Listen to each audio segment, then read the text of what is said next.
Hey people, here I am. Um, Gonna talk about two things today. One is that I have to say that like these mosquitoes suck today. Too much. It's just crazy. And the other one is that this is a 2-for-1 video in which I'm gonna drink some tea and tell you about it. And also I am going to tell you about the chickens and how to put small chickens, younger chickens with older chickens, which is a complete taboo online, and I'm not sure why people like overthink it so much. So hope you enjoy it. Welcome back to my corner tea house. I haven't been doing this much of this because my allergies were really bad, and with allergies my nose is gone and I can't really taste much, so it's kind of sad. Today we have this I had to write it down. Meng Song Zhen Wei. It's a Gushu, it's a Sheng from 2015, big love tea.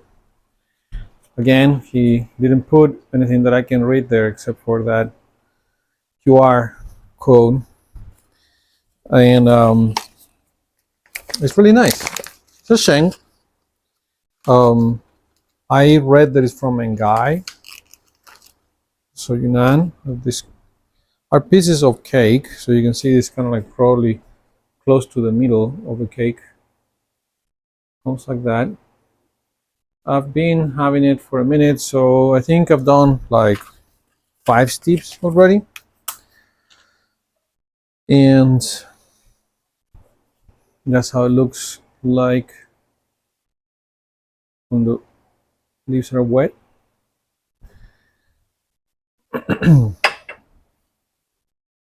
It does have a process of sun drying.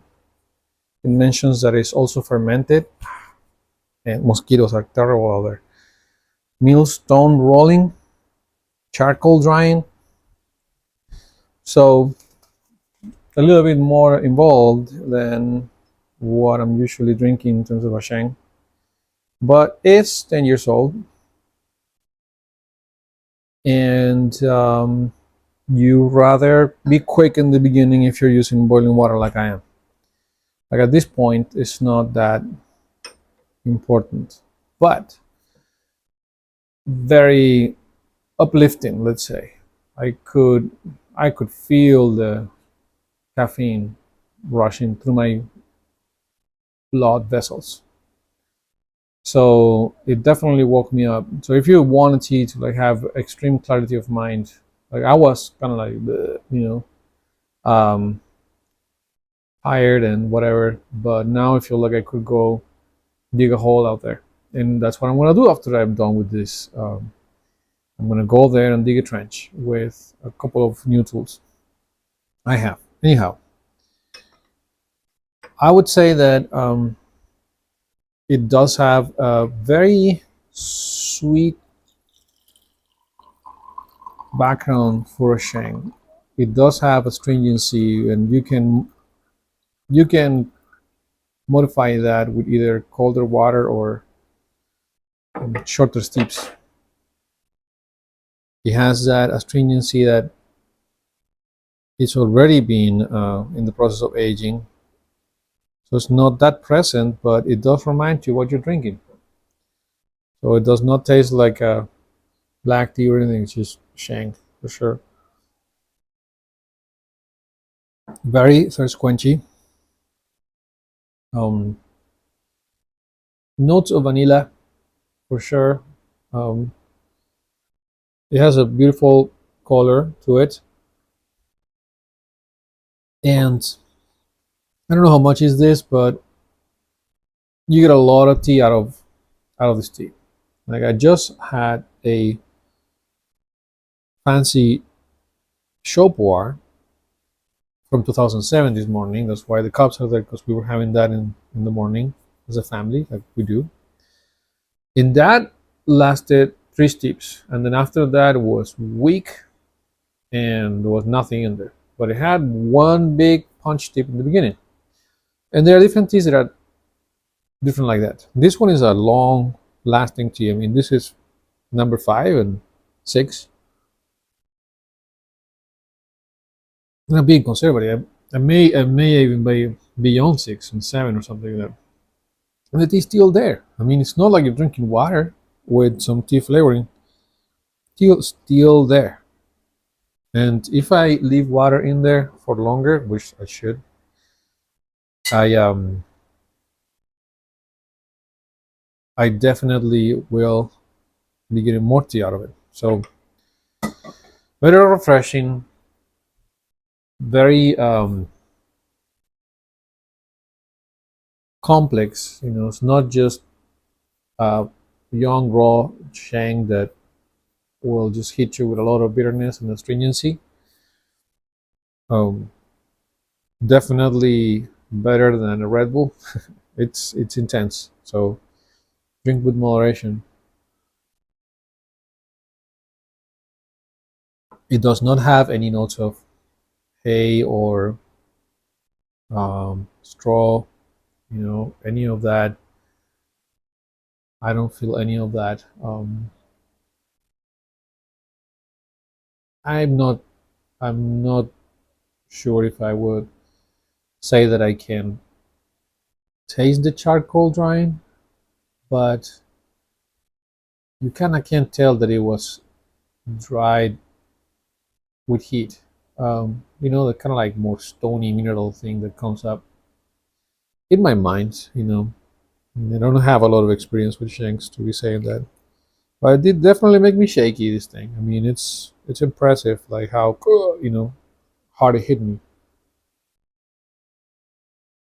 I was watching a movie, and it was action or whatever, and I could tell that during the action part, it was like chewing on the table and stuff. I was like, because the action in the movie was just triggering me.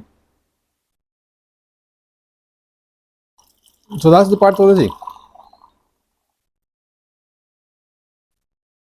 And I also wanted to say that I am going to be posting more about homesteading during the. I think it's important. So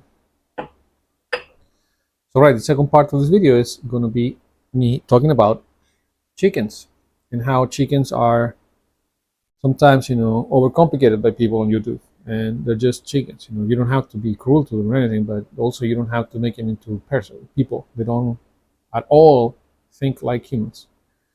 So you know, and today is one of the most controversial things. I actually didn't find anyone on YouTube talking about how easy it is to bring new chickens into a coop with old chickens. Everyone's like, "Oh, this complicated thing, blah blah." It's very simple. They have to be small enough that they're not going to be a threat to the older chickens. So as soon as they have some feathers, so that means that they can handle more temperature. Like, for example, little ducks wouldn't be feathering if you don't let them feel the changes on the temperature. If you keep the lights on all the time, the heater lights on all the time, they're not going to feather out.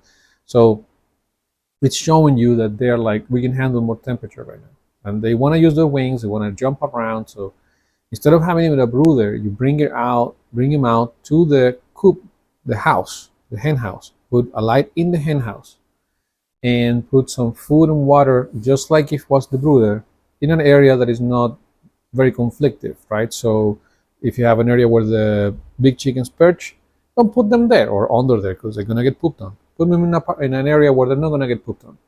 I don't know, make a little roof or something. Figure something out. When you put that light there and then you start taking that light out, obviously mind the weather. Because if it's cold out there with snow, you don't want to do this. You want to do this, you want to bring new chicks into the hen house while there is good weather, so that you can actually take that lamp out as soon as possible. They don't have the lamps on right now. So you're going to see the rest of the video here, and you will see kind of the setup. But it's not complicated. Just put them there. They're not gonna bully them, or nothing's gonna happen with the little chicks. Just make sure that you have your run baby proof, right? Just baby proof it so they can't get out, things can't get in, and they're gonna roost with the big chickens. When the time to roost comes, then the door is gonna close and all of that. We have automatic doors, so I don't have to be doing that.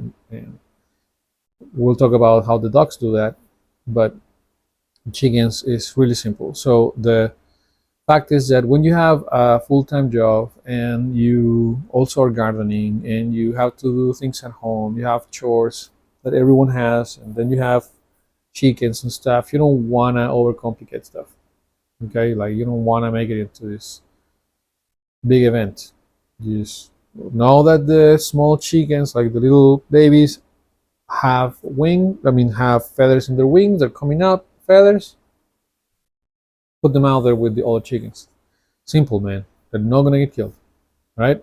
Simple. Put them out there with the other chickens, not in the run, in the hen house. They're not gonna get out. So they're being out there for a week and a half, and they are the last 3 4 days they're getting out of the house. The rest of the time they were just like looking through the opening of the door.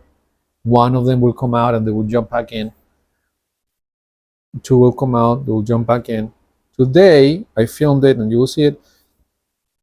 All of them are out, or most of them are out. So let that happen naturally. They're gonna be scared of the big chickens in the beginning until they realize that they're not a threat to them either. It tastes pretty good. But yeah, that's all.